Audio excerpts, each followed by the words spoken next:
BC రిజర్వేషన్‌లకు సంబంధించిన డిమాండ్‌తో MLC కవిత, BRS party MLC కవిత July 17న రైలు రోకో తలపెట్టారు. ఈ రైలు రోకో కార్యక్రమానికి సంబంధించి దాదాపుగా అన్ని బీసీ సంఘాలు లేదా ఇతర ప్రజా సంఘాలు మద్దతు తెలియజేశాయి. మద్దతు విషయంలో ఇప్పటికీ సస్పెన్స్‌లు కొనసాగుతున్న వాళ్ళెవరంటే బీఆర్ఎస్ పార్టీ.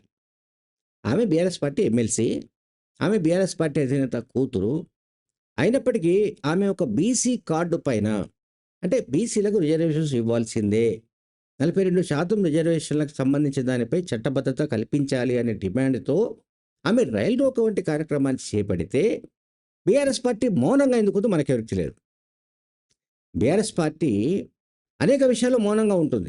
అదేంటో మనకు తెలియదు. అంటే బీఆర్ఎస్ పార్టీ స్ట్రాటజీ ఎవడికి అర్థం కాదు. అంటే కేసీఆర్ చెప్పాలి. కవిత రైలు రోకో కార్యక్రమానికి మద్దతు ఇవ్వాలో లేదో కేసీఆర్ చెప్పాలి. కేసీఆర్ చెబితేనే అది ఆన్ రికార్డ్ అవుతుంది. అది యాక్సెప్టబుల్ అవుతుంది. దాన్ని బీఆర్ఎస్ పార్టీ శ్రేణులు ఆమోదిస్తాయి. అంటే కేసీఆర్, కేటీఆర్ ద్వారా చెప్పించొచ్చు, లేదా హరీష్ రావు ద్వారానైనా చెప్పించొచ్చు. కానీ ఇప్పటిదాకా ఆమె పిలుపునిచ్చి చాలా కాలమైంది. 17 తేదీ ఎంతో దూరంలో, ఇంకొక 10 రోజులు మ్యాక్సిమం. సో, ఈ 10 రోజుల్లోనైనా బీఆర్ఎస్ పార్టీ అట్లానే వదిలేస్తుందా ఇష్యూని? అంటే ఆమెకు మద్దతు తెలియజేయకుండా, లేకుంటే ఇట్లానే సైలెంట్‌గానే ఉండిపోతుందా? ఏం చేయబోతుంది అనే దానిపైన కూడా ఆసక్తికరమైన చర్చ జరుగుతోంది. ఎందుకంటే కవిత తెలంగాణ జాగృతి పేరిట ఈ కార్యక్రమానికి పిలుపునిచ్చారు. తెలంగాణ జాగృతి బీఆర్ఎస్ పార్టీకి అనుబంధ సంస్థ కాకపోవచ్చు.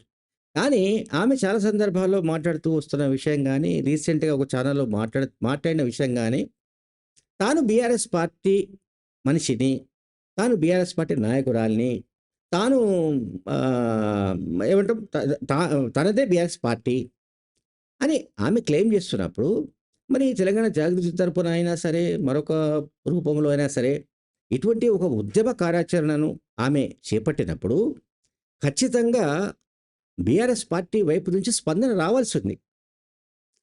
అది కనీసం అది తెలంగాణ జాగృతికి సంబంధించిన వ్యవహారం. పార్టీకి సంబంధం లేదనని చెప్పాలి. లేదా మేము మద్దతిస్తున్నామని చెప్పాలి. ఏది చెప్పకుండా మౌనంగా ఉండిపోవడంలో దాని అర్థమేంటో మనకు తెలియదు. Thank you very much.